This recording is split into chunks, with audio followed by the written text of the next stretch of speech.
Question number 8, जिसे मैंने हिंदी और इंग्लिश दोनों लैंग्वेज में लिख रखा है ताकि हिंदी मीडियम और इंग्लिश मीडियम के बच्चों को किसी तरह की कोई दिक्कत ना आए। ठीक है। तो क्वेश्चन नंबर 8 की ओर बढ़ते। A statue 1.6 metre tall stand on the top of a pedestal from a point on the ground, the angle of elevation of the top of the statue is 60 degree, and from the same point the angle of elevation of the top of the pedestal is 45 degree. Find the height of the pedestal. एक pedestal के शिखर पर एक 1.6 metre ऊंची मूर्ति लगी है। भूमि के एक बिंदु से मूर्ति के शिखर का उन्नयन कोण 60 डिग्री है और उसी बिंदु से पेडेस्टल के शिखर का उन्नयन कोण 45 डिग्री है। तो पेडेस्टल की ऊंचाई ज्ञात करें। क्वेश्चन कह रहा है कि एक पेडेस्टल है, मान लीजिए ए भी एक पेडेस्टल है, जिसके शिखर जिसके शिखर से भूमि के एक बिंदु, मान लीजिए भूमि का ये बिंदु जो है वो सी बिंदु है। इस बिंदु पे जो पेडेस्टल का जो शिखर है उसका जो उन्नयन कोण बन रहा है वो कितना डिग्री बन रहा है? वो बन रहा है आपका 45 डिग्री। ठीक है, वो बन रहा है आपका 45 डिग्री।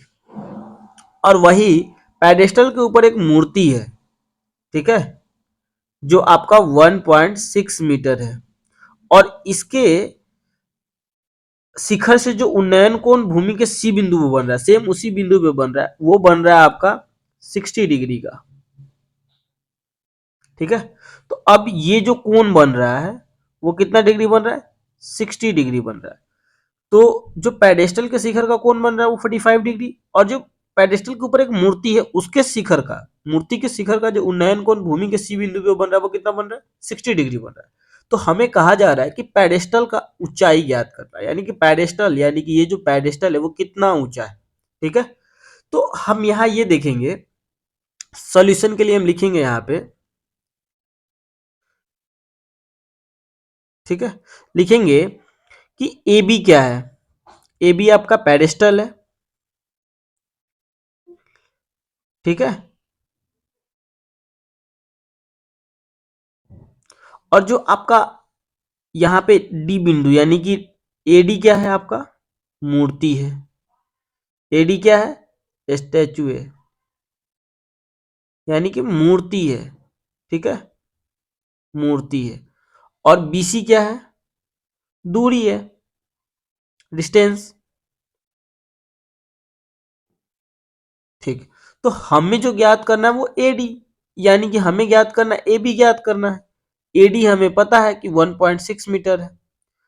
तो यहां एक चीज देखिए, यहां जो आपका दो समकोण त्रिभुज बन रहे, एक तो बन रहा है डी बी सी समकोण त्रिभुज, यानी 90 डिग्री का कोण बन रहा है। तो इसके जो सामने का ये जो भुजा होगा यानी कि डी सी, वो क्या हो जाएगा? एच का काम करेगा। दूसरा एक समकोण त्रिभुज बन रहा है ए बी सी, तो इसके लिए भी एक ये जो सामने का जो भुजा है यानी कि ए सी, वो क्या हो जाएगा? एच का काम करेगा। तो यहां लिखेंगे, क्या लिखेंगे कि त्रिभुज डी बी सी तथा, इसको एंड लिखिएगा इंग्लिश मीडियम वाले, त्रिभुज ए बी सी क्या है? समकोण त्रिभुज है, समकोण त्रिभुज है। ठीक है, इंग्लिश में लिखिएगा राइट एंगल ट्रायंगल। ठीक है, राइट एंगल ट्रायंगल है। तो अब हम क्या करेंगे कि सबसे पहले त्रिभुज ए बी सी से हम क्या करेंगे? ए बी इक्वल टू मान लेते हैं हम एक्स है, तो हमें बी सी जो है वो पता चल जाएगा। अगर हमने ए बी को एक्स माना है तो बी सी इक्वल टू हमें पता चल जाएगा। ठीक है, तो देखिए इस 45 डिग्री के कोण के लिए, कोण सी के लिए सामने का जो भुजा हो जाएगा पी हो जाएगा, तो ये पी हो गया और ये भुजा एच हो गया, तो ये भुजा क्या हो जाएगा? बी हो जाएगा, यानी कि ये आधार हो जाएगा। ये लंब हो गया, ये कर्ण हो गया, ये आधार हो गया। ठीक है, तो हम यहां लिखेंगे in triangle A B C. ठीक है, हिंदी मीडियम वाले लिखिएगा त्रिभुज ए बी सी में क्या होगा? हो जाएगा आपका tan थीटा इक्वल टू, हम जानते हैं पी बाई बी होता है। तो P क्या है इस 45 डिग्री के लिए? ए बी है, तो A B by B C. ठीक है, अच्छा, तो हम क्या करेंगे? थीटा इक्वल टू क्या है? 45 डिग्री, तो लिखेंगे tan 45 degree equal to A B equal to हमने कितना माना एक्स, एक्स और बी सी हमें पता नहीं है, तो tan 45 डिग्री इक्वल टू कितना होता है 1 और x बाई बी सी है, तो यहां क्रॉस मल्टीप्लाई हो जाएगा, तो यहां क्या हो जाएगा B C equal to x. यानी कहने का मतलब हो गया कि जो आपका ए बी का वैल्यू है वही किसका आ गया बी सी का आ गया। ठीक है, इससे यही प्रूव हुआ। अब हम क्या करेंगे इन ट्रायंगल डीबीसी, ठीक है, त्रिभुज डीबीसी में tan थीटा, देखिए यहां समझिए ये त्रिभुज डीबीसी है तो हमें तो यही ज्ञात करना है ना, तो इसके लिए ए बी हमें ज्ञात करना है यानी कि पूरे के लिए, तो हम क्या करेंगे यानी कि डीबी है जो, तो डीबी कोण 60 के लिए पी हो जाएगा और बीसी तो बी रहेगा ही, तो tan थीटा इक्वल टू, तो हम ऐसे त्रिकोणमितिक अनुपात का उपयोग करेंगे जिसमें पी और बी दोनों हो, तो वो तो कॉट होता है या tan होता है, तो हमने tan को लिया यहाँ पे, तो tan theta equal to P by B होता है, तो p इक्वल टू क्या हो जाएगा डीबी हो जाएगा यहाँ पे, तो डीबी बाई बीसी हो जाएगा, बीसी। एक चीज समझिए यहां जो डीबी है, चूंकि जो डीबी है वो आपका डीए प्लस ए बी का योग्य है, ठीक है, यानी कि उसका एडिशन है, यानी कि A B plus D A कर देंगे तो हमारा डी बी आ जाएगा, वही मैंने लिखा है, तो यहां हम लिख सकते हैं tan थीटा का वैल्यू कितना दिया है 45, 60 डिग्री दिया था तो 60 डिग्री, और डीबी हमें क्या पता चल रहा है D A plus A B पता चल रहा है बाई बी सी।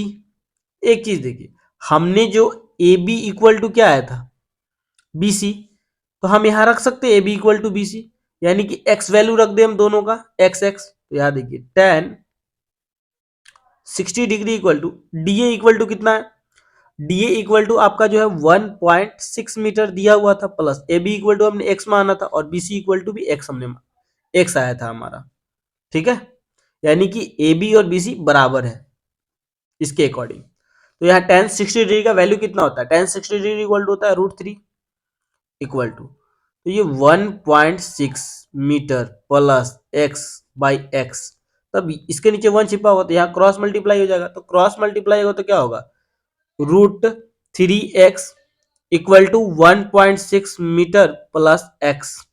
तो अब हम यहाँ क्या करेंगे इसको सॉल्व करेंगे एडिशन के थ्रू, तो देखिए ये √3x है और x इधर था, तो इक्वल टू के इधर आएगा तो क्या हो जाएगा माइनस एक्स हो जाएगा, प्लस में था तो इक्वल टू के इधर आया तो माइनस एक्स हो गया, ठीक है, और ये 1.6 मीटर रहने देंगे।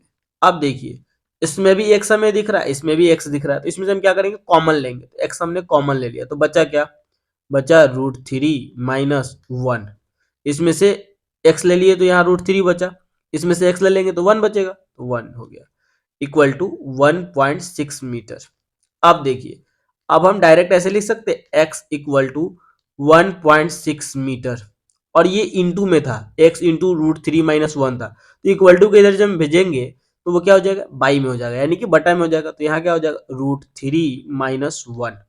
अब एक चीज हम जानते हैं कि जो डिमिनेटर होता है यानी कि हर होता है वो कभी रूट में नहीं होता है, तो हम क्या करेंगे परमेकरण करेंगे रेशनलाइज करेंगे, तो हम क्या रेशनलाइज कैसे करेंगे x equal to 1.6 metre by √3 minus 1 है, तो हम क्या करते हैं जो डिमिनेटर यानी कि जो हर रहता है उसको हम इंटू में लिखते हैं इंटू 3, और जो साइन होता है वो क्या होता है चेंज हो जाता है, तो यहाँ प्लस हो जाता है और ये 1 हो जाता है बाई √3 प्लस 1, यानी कि डिमिनेटर को एक बार न्यूमिनेटर से गुना करते हैं और एक बार डिमिनेटर से करते हैं, तो अब हम इसको सॉल्व करेंगे, तो क्या हो रहा है यहाँ पे 1.6 मीटर इंटू √3 प्लस 1 हो रहा है बाई, देखिए यहाँ एक आपको ये माइनस का साइन है यहाँ प्लस का साइन है, तो ये आपको एक फॉर्मूला दिख रहा होगा, अगर हम इसे ए मानते हैं और इसे बी मानते हैं तो ये ए और ये बी हो गया, तो ये आपको एक फॉर्मूला दिख रहा होगा ए प्लस बी इंटू ए माइनस बी, तो इसका फॉर्मूला क्या होता है ए स्क्वायर माइनस बी स्क्वायर होता है,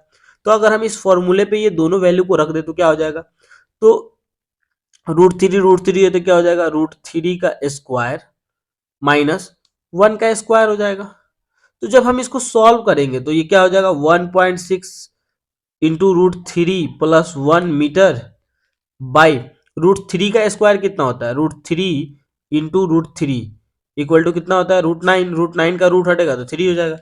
तो 3 - 1 का स्क्वायर 1 ही होता है।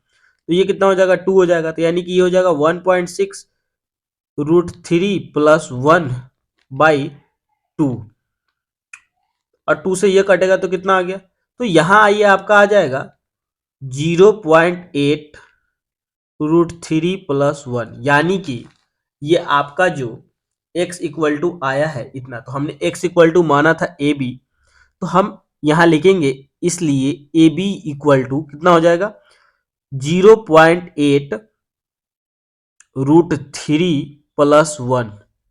तो ये आपका आंसर हो गया। अतः पेडेस्टल की जो ऊंचाई हो गई वो हो गई आपका 0.8 into root three plus 1। English में लिखिएगा, the height of the pedestal is equal to 0.8 into root three plus 1।